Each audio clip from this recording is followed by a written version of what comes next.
Hello dear student, very good evening. मैं अविनाश स्वागत करता हूं आपका AGIST यूट्यूब चैनल पर। जैसा कि बेटा आपको पता है, मैं एवरीडे कुछ ना कुछ नया लेकर आता हूं। तो आज मैं आपके लिए रीजनिंग का एक स्पेशल टॉपिक लेकर आया हूं जिसका नाम है ऑर्डर रैंकिंग। क्या है ये ऑर्डर रैंकिंग? बैठने की व्यवस्था को बताता है ऑर्डर रैंकिंग। किस ऑर्डर में बैठा हुआ है व्यक्ति, ऊपर से या नीचे से, लेफ्ट से या राइट से। ये चार ही प्रकार से क्वेश्चन बनता है, या तो ऊपर से पूछेगा, या फिर नीचे से पूछेगा, या फिर लेफ्ट से पूछेगा, या फिर राइट से पूछेगा। तो हम उसी पे काम कर रहे हैं। तो आज का ये टॉपिक बड़ा इंपॉर्टेंट है बेटा। ये इंपॉर्टेंट इसलिए बेटा कि हर एग्जाम में आता है।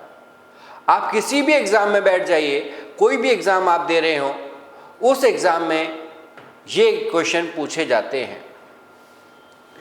पहला क्वेश्चन आपको मैं बता दूं ऑर्डर रैंकिंग में, ये है कि ऑर्डर रैंकिंग आपका बहुत इंपॉर्टेंट टॉपिक है। और यूपीएससी जो दे रहे हैं बच्चे, जो एग्जाम 2025 में यूपीएससी के एग्जाम को देंगे, उन बच्चों के लिए बहुत इंपॉर्टेंट है।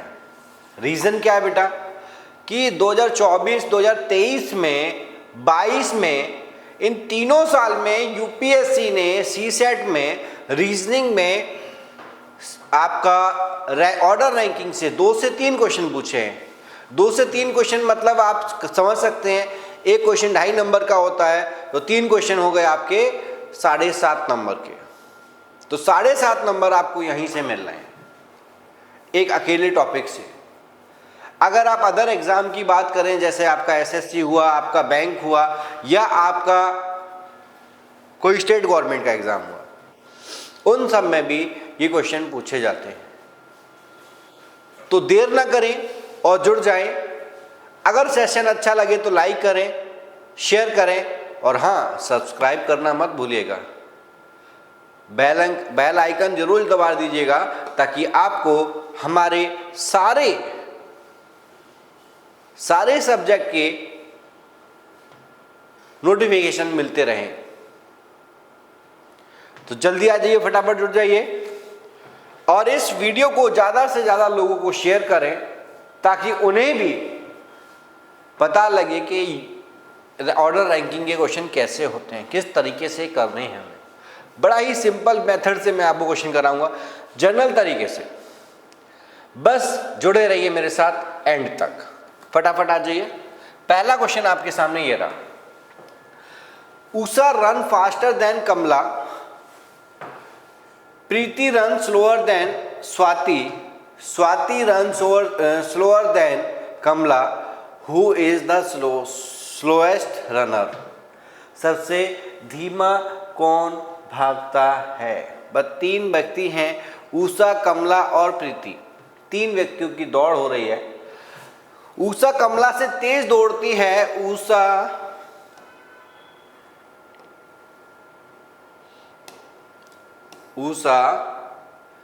उषा को मैं यू से डिनोट कर रहा हूं, कमला को के से डिनोट कर रहा हूं, और प्रीति को पी से डिनोट कर रहा हूं। ये आप ध्यान रखिएगा। यू, उषा कमला से तेज दौड़ती है। उषा कमला से तेज दौड़ती है, मतलब कमला थोड़ा धीरे दौड़ती है, ये तेज दौड़ती है। बस इतना ही तो उसने कहा है। जैसा कहा वैसा हमने कर दिया, बस लाइन लगा दी। कौन तेज भाग रहा है, कौन धीरे भाग रहा है, ये हमें दिखाना है। प्रीति स्वाति से धीमा भागती है। स्वाति भी है भैया, 4 लोग हैं। प्रीति स्वाति से धीमा भागती है। प्रीति स्वाति से धीमा भागती है। भाई, प्रीति स्वाति से धीमा भागती है। अभी उसने स्वाति के बारे में कुछ नहीं बोला गया, लेकिन आगे कहा गया है स्वाति कमला से धीमा भागती है। ये स्वाति कमला से धीमा भागती है, ठीक है। अब सबसे धीमा धावक कौन है, बस ये पूछा गया। सबसे धीमा, सबसे छोटी रेखा कौन सी है भाई? कौन सी है सबसे छोटी रेखा? भाई सर कुछ नहीं है, प्रीति है, पी है जो सबसे छोटी है। अब इसे आप अपनी एज पे भी डिपेंड कर सकते हैं। उसकी आयु उससे बड़ी है, उससे छोटी है, उससे कम है, इस टाइप से भी क्वेश्चन बन सकता है, उसके मार्क्स पे भी क्वेश्चन बन जाता है। क्वेश्चन किसी भी टाइप से बने, तरीका यही होगा, सिंपल और साधारण। इसी तरीके से क्वेश्चन करोगे, चुटकियों में क्वेश्चन होगा और खेल खेल में क्वेश्चन हो जाएगा और 100% एक्यूरेसी के साथ होगा। क्वेश्चन समझ में आ रहा हो तो लाइक ठोक दीजिए फटाफट, और अगर आपको अच्छी लग रही हो क्लास तो शेयर भी कर दीजिएगा ज्यादा से ज्यादा स्टूडेंट्स के पास। नेक्स्ट क्वेश्चन करते हैं। नेक्स्ट क्वेश्चन क्या कह रहा है? Geeta is pretty than Sita. Geeta Sita से अधिक सुंदर है। गीता, सीता और रीता, तीन लड़कियां। गीता सीता से अधिक सुंदर है। गीता सीता से अधिक सुंदर है। गीता सीता से अधिक सुंदर है, लेकिन रीता से सुंदर नहीं। रीता जितनी सुंदर नहीं। कौन? लेकिन किसके लिए आया? बट किसके लिए आया? फर्स्ट पर्सन कौन है? गीता। तो रीता सबसे ज्यादा सुंदर है भाई। अब आपसे पूछा गया है, क्वेश्चन क्या पूछा गया? Then Sita is not as पैट्री एज गीता। सीता गीता से अधिक पैट्री नहीं है, सुंदर नहीं है। सीता गीता से अधिक सुंदर नहीं है। बिल्कुल सही बात है भाई, पहली बात तो सही कह रहा है ना। सीता जो है गीता से अधिक सुंदर नहीं है, कम ही सुंदर है। ये सबसे कम सुंदर है, ये थोड़ा मिडिल वाली है, और ये सबसे ज्यादा सुंदर है। दूसरा पॉइंट क्या कह रहा है? Sita is pretty than Rita. Rita तो सबसे ज्यादा सुंदर है भैया, उससे कैसे सुंदर हो जाएगी? ये वाला का गलत हो गया। Rita is not pretty as Geeta. Rita, ये भी गलत है भाई। रीता गीता से सुंदर कहाँ? नहीं है, बिल्कुल। रीता तो गीता से सुंदर है, नहीं कहां से हो जाएगा? ये तो भी गलत है। Geeta is better than Rita. Geeta Rita से सुंदर है, ये भी गलत है भैया। रीता सुंदर है गीता से, ना कि गीता रीता से। तो आंसर क्या होगा बेटा? सीता इज नॉट पैट्री एज गीता। बस यही हमारा छोटा सा कंसेप्ट था। बड़ा ही इजी क्वेश्चन है बेटा, कुछ नहीं पूछेगा। और ये क्वेश्चन आपके एग्जाम में पूछे गए क्वेश्चन हैं। आप समझ रहे हैं ना? यूपीएससी CSET में किस लेवल के क्वेश्चन पूछे जाते हैं। टफ नहीं है, हुआ नहीं है, खा जाएगा। ठीक है ना? मेहनत करोगे तो बड़ी आराम से सफल हो जाओगे। नेक्स्ट क्वेश्चन आपके सामने ये रहा। Examine the following statement. Examiner ने क्या करा है? कुछ स्टेटमेंट दे रखी हैं, और उस स्टेटमेंट के आधार पर हमें बताना है कि कौन सा सही है। अब उसने कहा है रमा सेकंड मोर देन रानी। रमा स्कोर मोर देन रानी। रमा, रानी, और कौन है भाई? रत्ना, और है पद्मा।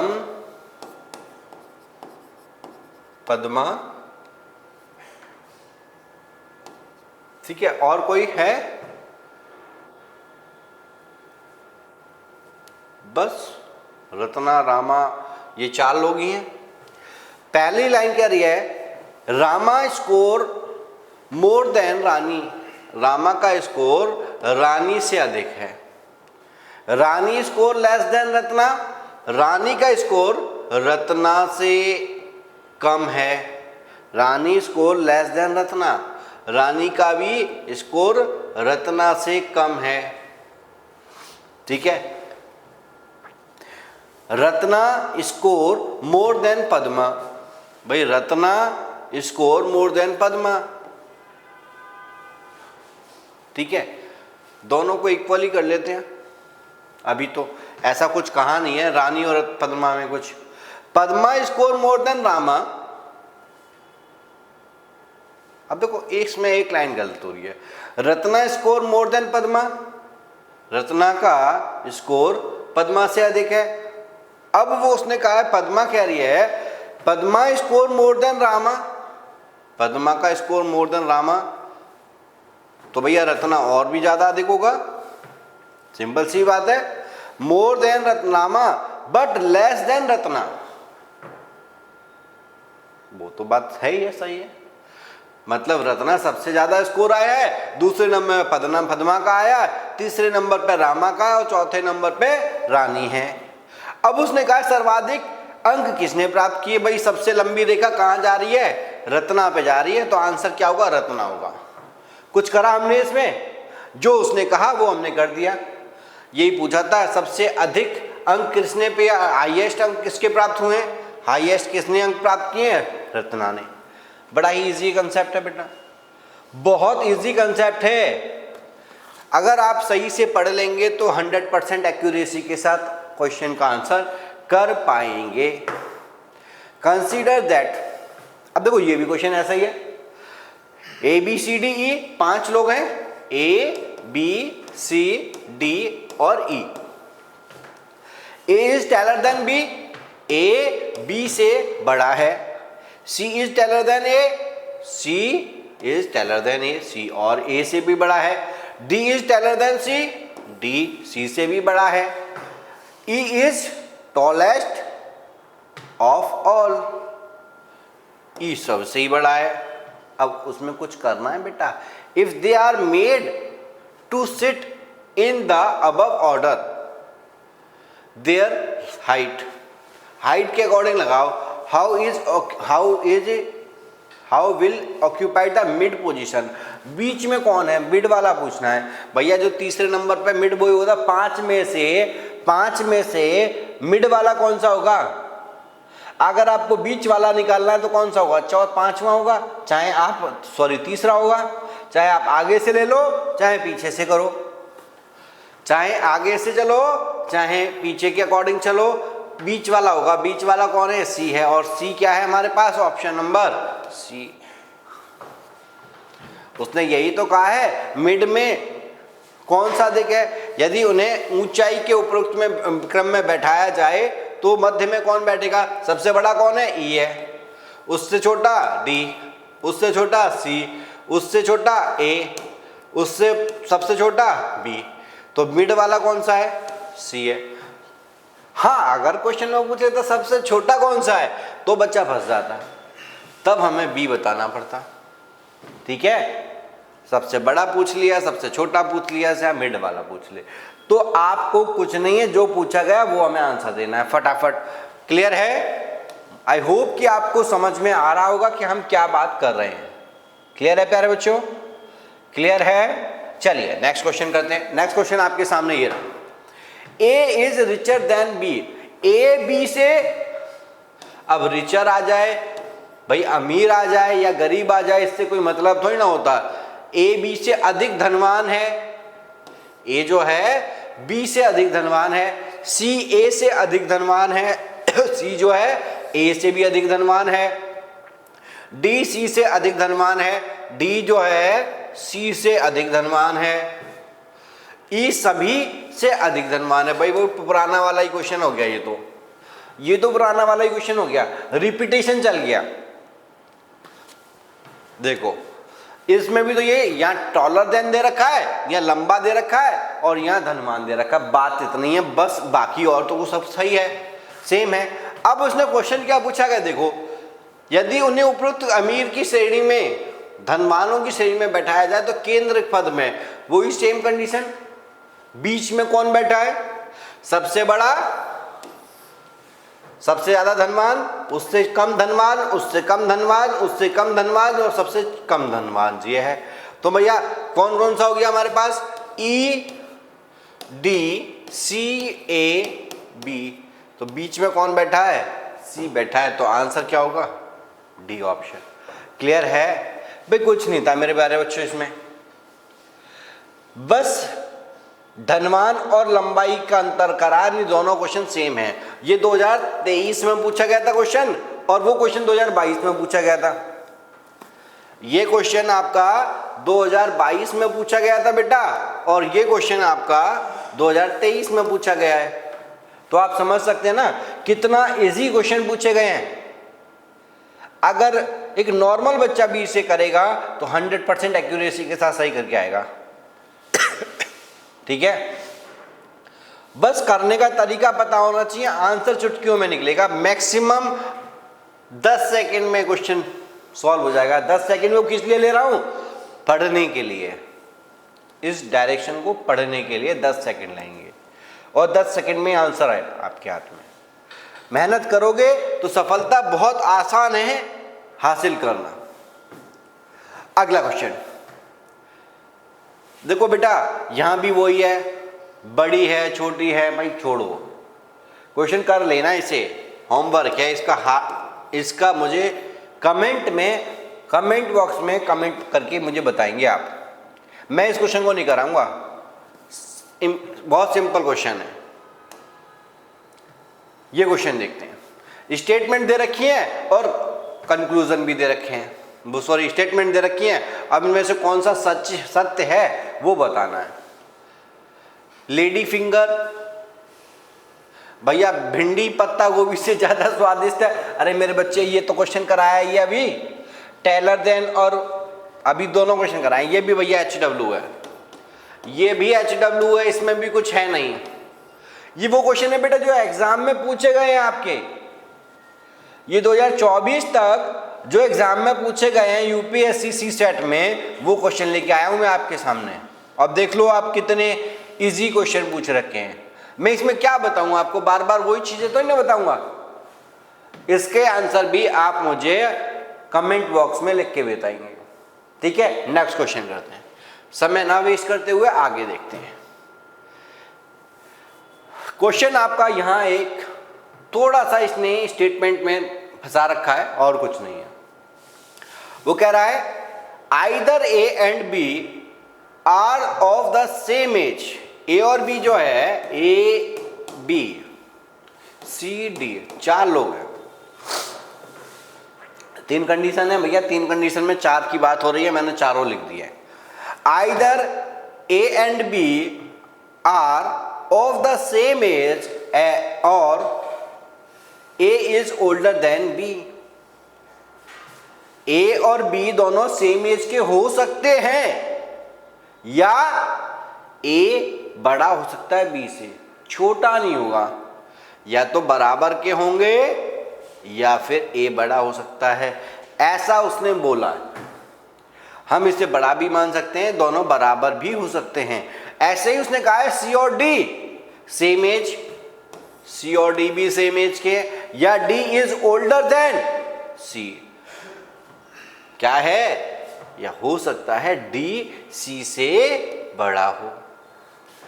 दोनों कंडीशन ये हो गई। B is older than C, B is older than C, B C से बड़ा है भैया, तो ये तो इससे छोटा होगा। अब वो कह रहा है which one of the following conclusion can be draw from the above statement. अब उसने पूछा में से निम्नलिखित में से कौन सा निष्कर्ष निकाला जा सकता है। पहला कह रहा है A is older than B, A is older than B, बिल्कुल हो सकता है ना, निकाला जा सकता है मैं बात कर रहा, पॉसिबिलिटी में बात कर रहा बेटा। और पहली पॉसिबिलिटी क्या कर रही है, B A is older than B, हो सकता है ए बी से बड़ा है। लेकिन दूसरा पॉइंट भी कुछ दे रखा है, B and D are of the same age, B और डी सेम एज के नहीं हैं भैया, क्योंकि उसने कहा है सी और डी या तो सेम एज के हैं या डी सी से बड़ा है। सेम एज के हैं, अगर मैं सेम रखता हूं तो सी से बड़ा हो जाएगा, लेकिन तीसरे पॉइंट में बी सी से बड़ा है और यहाँ सी और डी दोनों समान एज के हैं, तो पॉसिबल ही नहीं है ना, तो ये भी केस कैंसिल हो गया। D is older than C, D is older than C ये बोल रहा है, ये भी बात बोल रहा है, वो हो सकता है। अब उसने कहा है A is older than C, A is older than C. देखो इन दोनों में, इन तीनों में क्या है, पॉसिबिलिटी है, ये हो सकते हैं, ये दोनों में पॉसिबिलिटी है, लेकिन ये कंफर्म है हमें। ए जो है सी से बड़ा ही बड़ा है, छोटा नहीं है, क्योंकि जब सी बी से छोटा है, क्योंकि उसने कहा है बी इज ओल्डर देन सी, जब बी से छोटा सी है तो डेफिनेटली ए से भी छोटा ही होगा, क्योंकि ए और बी क्या हैं, सेम एज के हैं, या ए बड़ा है बी से, तो डेफिनेटली हमारा आंसर होगा डी। क्लियर है? क्लियर है बच्चों? तो आंसर होगा डी। आई होप कि आपको समझ में आ गया होगा। क्लियर है?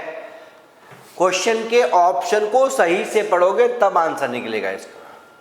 यूपीएससी है, ऐसी हलवा क्वेश्चन नहीं दे देगा, थोड़ा तो घुमाएगा ना बच्चे। ठीक, चलिए अगला क्वेश्चन करते हैं। नेक्स्ट क्वेश्चन आपके सामने ये रहा। 15 student fail in class of 52 student. भाई ये क्लास में 52 स्टूडेंट हैं, जिसमें से 15 क्या हो जाते हैं, फेल हो जाते हैं। 52 में से 15 अगर फेल हो गए तो कितने बचे बेटा, 12 में से 5 गए तो 7 बचे, और 4 में से 1 गया 3 बचा, 37 बचे। ठीक है, अब आगे उसने कहा है after removing the name of failed student, हटा देते हैं तो आफ्टर रिमूविंग कितने होंगे, 37 बच्चे होंगे। A merit order list has been prepared in which of the position of Ramesh is 22 from the top. Ramesh top से कितना है, 22 पोजीशन पे है, मतलब 37 स्टूडेंट में कौन से स्थान पर रमेश, भैया 22वें स्थान पर है। अब वो पूछा गया what is the position of the bottom, किसकी, रमेश की। भैया बॉटम से रमेश की पोजीशन क्या है ये पूछी गई है। टोटल कितने हैं, 37। अब 37 में से अगर मैं 22 घटा दूं तो मुझे पता लग जाएगा क्या आएगा, यहां 9 बचेगा, सॉरी बच्चों, 7 में से 2 गए, कितने बचे, 5 बचे, और 3 में से 2 गया तो 1 बचा, 15 बच रहे हैं। लेकिन बेटा 15 तो इसके 22 के नीचे बच रहे हैं ना, 22 के बाद हैं, रमेश के बाद हैं, 22 बच्चे, और तो इसका मतलब उसने पूछा है तो नीचे से उसकी स्थिति क्या है, तो नीचे से रमेश की स्थिति पूछी, तो रमेश को भी तो जोड़ लो, रमेश को और जोड़ दें तो कितना आ जाएगा, 16। तो आंसर क्या आ गया, 16वीं रैंक में होगा, नीचे से 16वें स्थान पर होगा, नीचे से कौन से स्थान पर, 16वें स्थान पर। क्लियर है? क्लियर है भाई। मैं अगर इसे क्वेश्चन को डायरेक्ट ये तरीके, लॉजिकल तरीका नहीं बताता, मैं डायरेक्ट करता तो मैं कुछ नहीं करता, 37 में से 22 को माइनस कर देता और +1 कर देता, तो 15 +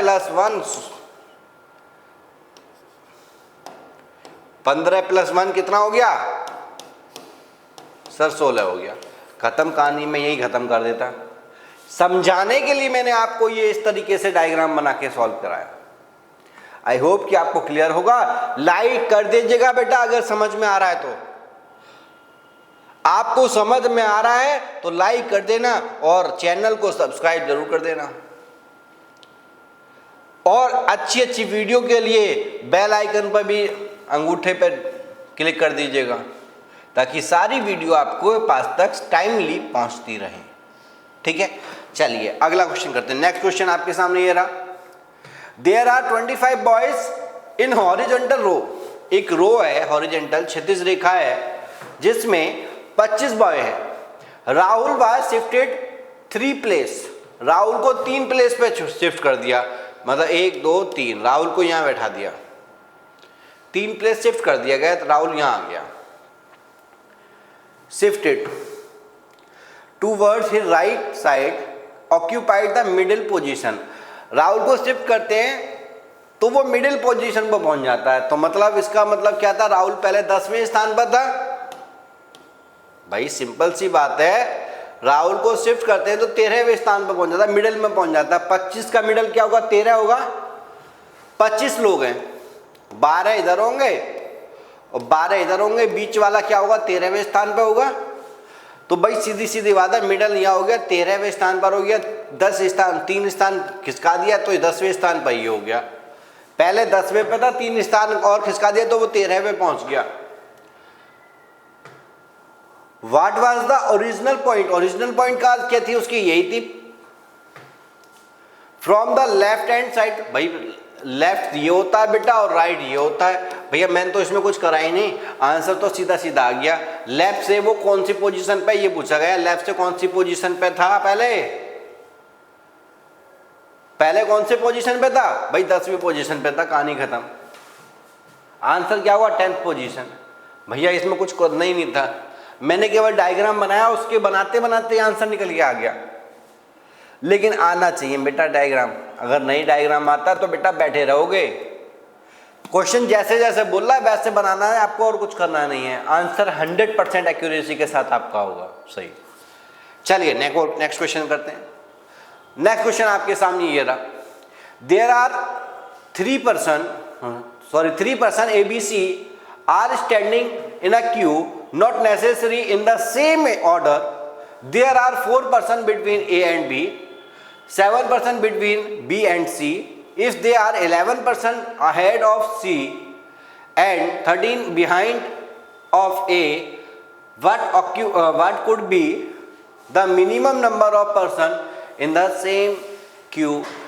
देखो मैक्सिमम मिनिमम की कंडीशन मैंने बताई थी आपको, वही काम करना है बेटा। अब इसमें मिनिमम पूछा है तो मिनिमम के अकॉर्डिंग निकाल दो, और मैक्सिमम पूछा है तो मैक्सिमम।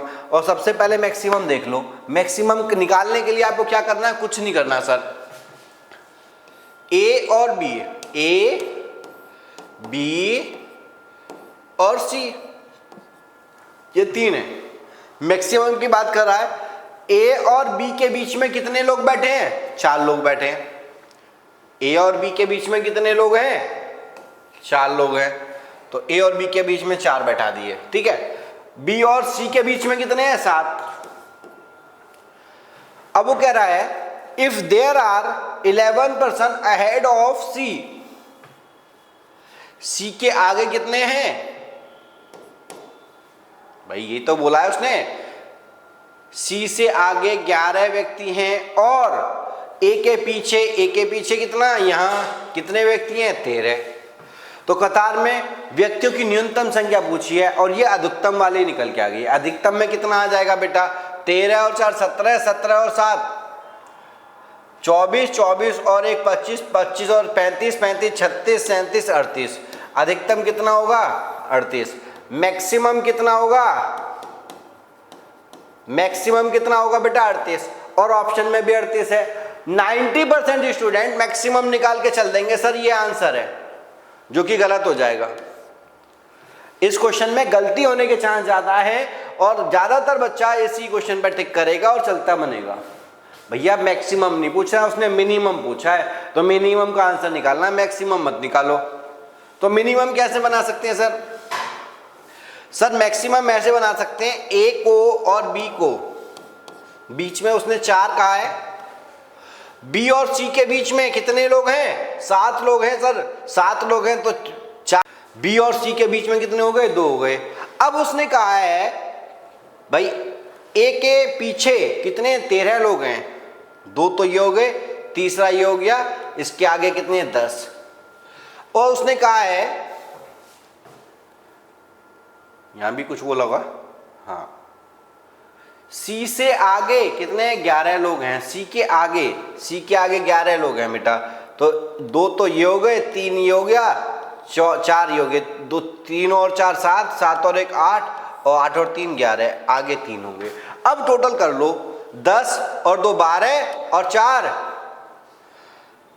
16, 16 और 3 19 20 21 22। तो कुल मिनिमम कितने कैंडिडेट होंगे, 22। तो आंसर ये नहीं होगा बेटा, तो आंसर क्या होगा, ए होगा। 22 स्टूडेंट आपके आंसर में आएंगे। आई होप कि आपको समझ में आ गया हो। अगर बेटा ये क्वेश्चन समझ में ना आया हो तो रिकॉल करके वापस देख लेना इस क्वेश्चन को, ठीक है। और कोई चीज समझ में ना आई हो, फिर भी ना आए देखने के बाद भी, 2 बार 3 बार देखने के बाद समझ में ना आए, तो मेरा कहने का सेंस है बेटा कि आप एक बार मुझे कमेंट कर देना कि सर मुझे ये क्वेश्चन समझ में नहीं आया, ताकि मैं आपको, और मुझे अपना व्हाट्सएप नंबर दे देना ताकि मैं आपको उसे व्हाट्सएप पे समझा सकूं, ठीक है। इसके अलावा कोई दिक्कत है, कोई भी किसी भी क्वेश्चन में कोई दिक्कत हो तो आप मुझे व्हाट्सएप कर सकते हैं, व्हाट्सएप नहीं मतलब कमेंट में भेज सकते हैं, जिसका मैं आंसर आपको दे दूंगा कमेंट में ही, ठीक है। नेक्स्ट क्वेश्चन, अब कोई डाउट है, कोई क्वेरी है तो आप मुझे बता सकते हैं बेटा। आज की क्लास यहीं समाप्त होती है। कोई भी दिक्कत हो, आपको कोई भी परेशानी हो रीजनिंग में, मैथ्स में, तो आप मुझे कमेंट कर सकते हैं सर यहाँ दिक्कत आ रही है। मैं आपके लिए सीसेट में जो क्वेश्चन पूछे गए हैं टॉपिक वाइज वो मैं करा रहा हूँ, तो सभी बच्चे जुड़े, और स्पेशली जो यूपीएससी को एग्ज़ाम देने वाले हैं, जो 2025 में एग्ज़ाम देना जा रहे हैं, उन बच्चे के लिए ये वीडियो बहुत इम्पोर्टेंट है। तो सारी ही वीडियो देखें और उसके बाद घर जाएं या एग्ज़ाम देने जाएंगे तो मैं ये गारंटी से कह रहा हूँ कि आपको मैथ और रीजनिंग ही सीसेट क्वालिफाई करा देगा, ये मेरी गारंटी होगी। लेकिन जो मैं बता रहा हूँ उसके तरीके से, अगर फिर भी कोई डाउट है, कोई क्वेरी है, आपको लगता है मुझसे सारे ही टॉपिक वाइज या चैप्टर वाइज आप पढ़ना चाहते हैं, आप चाहते हैं कि सर मुझे रेगुलर बेस पे क्लास मिल जाए, ऑफलाइन क्लास मिल जाए, तो आप AGIS कोचिंग सेंटर जो ग्रेटर नोएडा में है बेटा, अल्फा 1 में, आप वहाँ आए और वहाँ ज्वाइन करें। यहाँ आपको सीसेट का सेपरेट बैच भी मिल जाएगा और आपको कंप्लीट बैच भी मिल जाएगा। अभी हमारा एक फाउंडेशन बैच स्टार्ट हो रहा है यूपीएससी का, तो जो भी बच्चे इंटरेस्टेड हैं मंडे से तो उस बैच को ज्वाइन कर सकते हैं, ठीक है। कोई डाउट है, कोई क्वेरी है तो आप मुझे बता सकते हैं। आज के लिए इतना ही बेटा। अगर कोई भी डाउट है, कोई भी क्वेरी है, आप मिलना चाहते हैं, आप यहाँ आना चाहते हैं AGIS, मैं एड्रेस बता देता हूँ आपको। आप ग्रेटर नोएडा में आएंगे, अल्फा 1 मेट्रो स्टेशन है, उसके नियर में ही, जैसे आप मेट्रो स्टेशन से उतरेंगे तो करीब 50 मीटर भी आप पैदल नहीं चलना पड़ेगा और आपको AGI कोचिंग इंस्टीट्यूट दिख जाएगा दूर से ही, आप मेट्रो में से ही देख लेंगे। फिर भी अगर कोई डाउट है, कोई भी क्वेरी है, तो नीचे दिए गए कॉन्टैक्ट नंबर पर आप हमें कॉन्टैक्ट करके बता सकते हैं, ठीक है। आज के लिए इतना ही, फिर मिलेंगे। Okay, all the best, thank you.